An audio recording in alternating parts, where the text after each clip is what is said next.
Hello, everyone. Welcome to the Newsbrowse News broadcast. Thai Sounds reports that Iran plans to impose a new toll on oil tankers navigating the strategic Strait of Hormuz. The proposed fee is $1 per barrel of crude oil, and uniquely, it must be paid using cryptocurrency, specifically Bitcoin, to circumvent sanctions and prevent tracking. This initiative, articulated by Hamid Hosseini of Iran's Oil, Gas, and Petrochemical Products Exporters Union, aims to assert control over the waterway during a 2-week ceasefire, ensuring it's not used for weapon shipments. All vessels are expected to report their cargo via email before being notified of the crypto fee. While empty ships can pass freely, loaded tankers face a quick payment window for the Bitcoin transaction. However, later the same day, Iran announced a temporary halt to all oil tanker passage through the Strait of Hormuz, in direct response to Israeli attacks on Lebanon.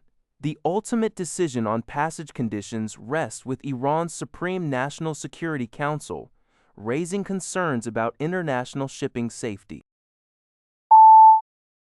Following a 2-week ceasefire announcement between the United States and Iran, concerns arose regarding the resumption of shipping through the Strait of Hormuz. According to independent maritime analysis reported by the Liberty Times, only 11 ships passed through the strait on Wednesday, a figure significantly below expectations. The situation rapidly deteriorated after Israeli airstrikes targeted Lebanon. Iran's Islamic Revolutionary Guard Corps accused Israel of violating the ceasefire agreement and stated that shipping activity through the Strait of Hormuz drastically slowed down and subsequently ceased. Vessel tracking data platforms confirmed that no ships are currently traversing the strait. Iran's semi-official Tasnim news agency indicated that a large number of vessels were stranded in the Strait of Hormuz in the early hours of Thursday. Although the ceasefire briefly allowed for a resumption of shipping, maritime intelligence firm Windward noted that the increased vessel flow cited by the White House did not materialize. Furthermore, Windward reported that Iran is demanding substantial transit fees, up to $1 per barrel of oil, payable in cryptocurrency, from shipping operators, and had issued radio warnings to tankers in the Persian Gulf of potential attacks if they proceeded without authorization. According to Lanha Zabal, Israeli Prime Minister Benjamin Netanyahu announced on Wednesday that Israel remains prepared to confront Iran if necessary, stating his finger is always on the trigger.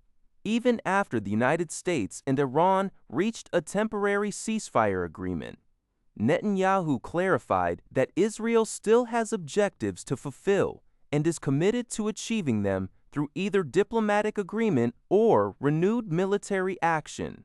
He stressed that Israel maintains a constant state of combat readiness. The Prime Minister also addressed criticisms regarding the ceasefire, asserting that the U.S. engaged in full coordination with Israel before finalizing the agreement, dismissing claims of being uninformed until the last minute. Furthermore, Netanyahu insisted that the ceasefire terms between the U.S. and Iran must not extend to Hezbollah in Lebanon, and Israel intends to continue its forceful operations against the group. French President Emmanuel Macron urged U.S. President Trump and Iranian President Pezeshkian to extend their ceasefire agreement to include Lebanon, according to Linfas Daba. Macron posted on social media platform X, stating his hope that all warring parties would fully observe the ceasefire terms in all conflict areas, including Lebanon. He added that the ceasefire must pave the way for comprehensive negotiations to ensure the security of all Middle Eastern countries, addressing concerns over Iran's nuclear and ballistic missile programs, its regional policies and actions hindering navigation in the Strait of Hormuz.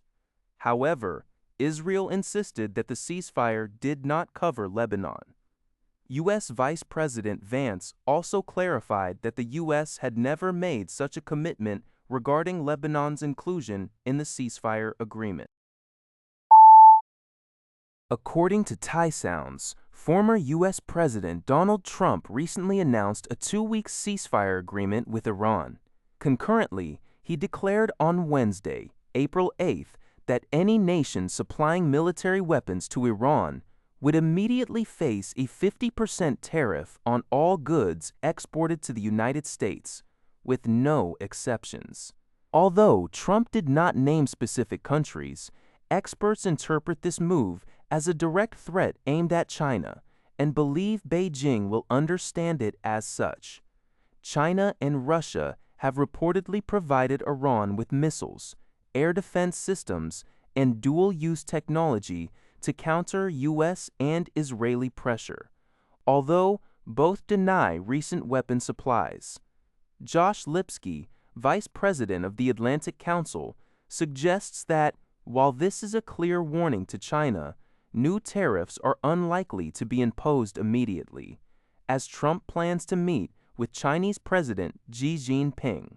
U.S. Trade Representative Jamieson Greer emphasized Trump's commitment to stable U.S.-China relations, aiming to maintain existing tariffs while securing access to rare earth magnets and avoiding a massive confrontation with Xi. The U.S. Supreme Court, however, ruled in February that Trump's previous reciprocal tariffs under the International Emergency Economic Powers Act were unconstitutional.